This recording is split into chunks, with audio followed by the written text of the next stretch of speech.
Oh là, cher membre de la famille, et si tu fais pas encore partie de la famille, tu t'abonnes pour faire partie de la famille, tu rejoins le Discord pour discuter avec 600 autres maîtres de chiens. Le gars il donne des ordres comme ça, tu sais. En tout cas, bienvenue sur la chaîne de la famille Q. Moi c'est Q et aujourd'hui je vais répondre à une question classique. Une question qu'énormément de gens se posent chaque année. Est-ce qu'un chien n'a qu'un seul maître ?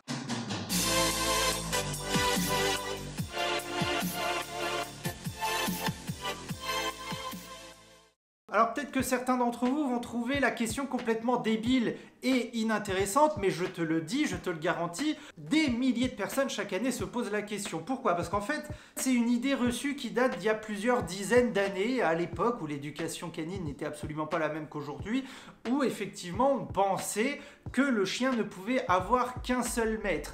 Donc bon, comme tu es en train de le voir, je suis en train de répondre direct à la question sans tourner autour du beurre. Non, un chien n'a pas forcément qu'un seul maître. Un chien peut avoir 2 maîtres dans un couple sans aucun problème. Sans aucun problème, par contre, va falloir que j'étaye un petit peu, tu vois. Pour moi, la question la plus importante, c'est est-ce qu'un chien peut écouter parfaitement de la même façon ou réagir exactement de la même façon avec 2 maîtres? Est-ce que le chien va écouter absolument pareil les 2 personnes? Ah, c'est pas si simple!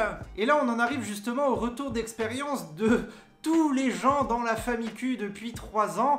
Effectivement, c'est très commun qu'un chien écoute plus l'un ou l'autre dans un couple. Je prends l'exemple d'un couple parce qu'après 2 poteaux qui adoptent un chien ensemble, pourquoi pas, mais ça m'étonnerait que ça arrive souvent. Après, tu peux aller plus loin avec les enfants et tout, hein. Mais des enfants, je dirais, plus âgés, parce que des gosses, pour le chiot, ça va être des copains, hein. Il va les traiter comme des copains et non pas comme des humains maîtres. Et bon, ça, c'est une autre question. Bien, je préfère être honnête avec toi et te le dire, si jamais demain, tu veux accueillir un chiot chez toi et que tu es en couple, donc vous êtes 2 à faire l'éducation plus ou moins, il risque effectivement d'y avoir une différence de comportement du chiot, du chien grandissant par rapport à vous deux. C'est pas une question de le chien ne peut avoir qu'un seul maître, non, c'est une question d'action-réaction. En fait, il faut juste se rappeler d'une chose, c'est que le chien est un être vivant, c'est pas une machine, c'est pas un robot.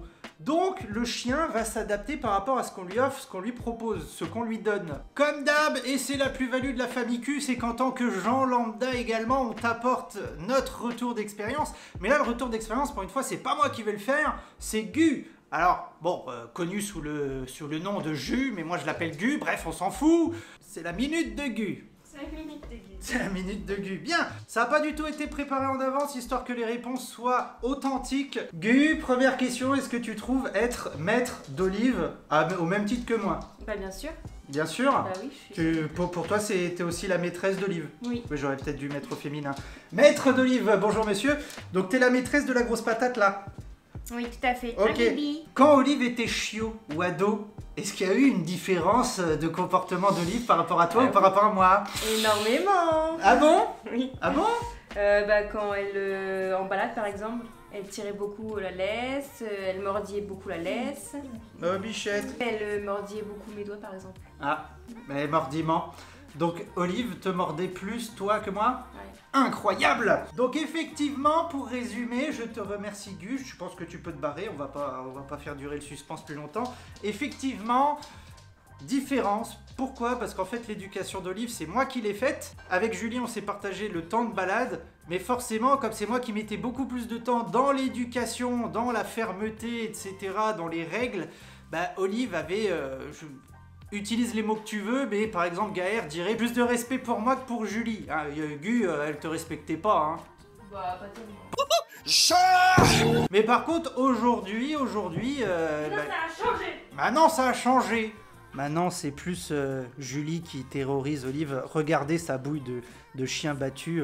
Oh mon Dieu. Oh là là. Q, aide-moi. Non. Il y a une possibilité où le chien va agir, réagir, écouter 100% de la même façon entre les 2 maîtres.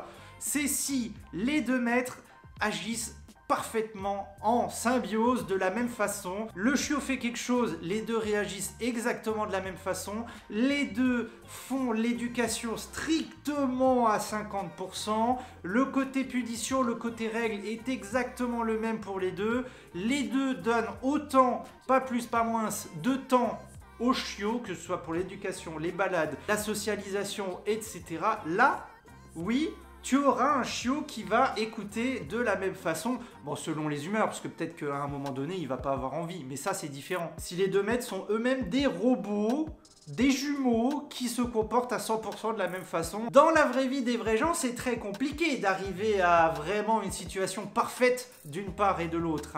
Dans la vraie vie des vrais gens, on retrouve des différences. Il y en a l'un des deux qui va faire un petit peu plus de balade, il y en a l'un des deux qui va être un peu plus ferme avec la bête, il y en a l'un des deux qui va faire un petit peu plus d'éducation, et ça forcément... Bah oui, maman. Je te prie de bien vouloir m'excuser, j'ai ouvert au chaton. Forcément, vu qu'on va lui proposer certaines différences dans son quotidien, le chiot, le chien, va réagir potentiellement de manière différente. Et quand je dis potentiellement, c'est qu'il y a une très très grande chance, donc là je me permets de faire une généralité, donc plus de 50% des cas. Tout ça pour ça? Tu vas câlin?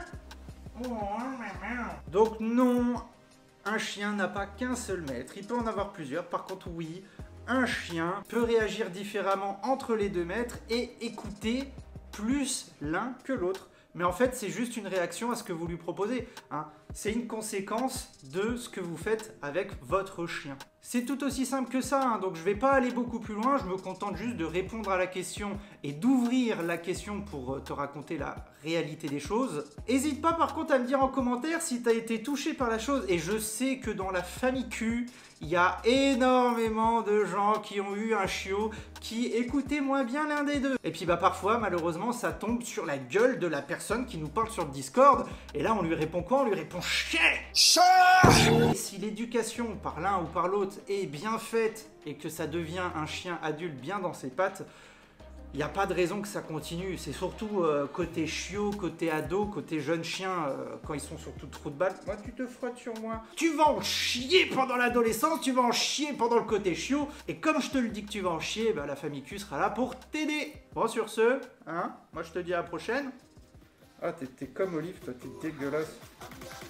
Ah, tu me dégoûtes! Bisous.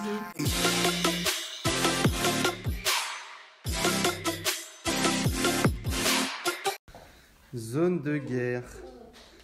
Zone de guerre. Tu rentres, tu vois ça. Juste le chien qui bouffe mon menton. Voilà. Voilà, voilà, voilà.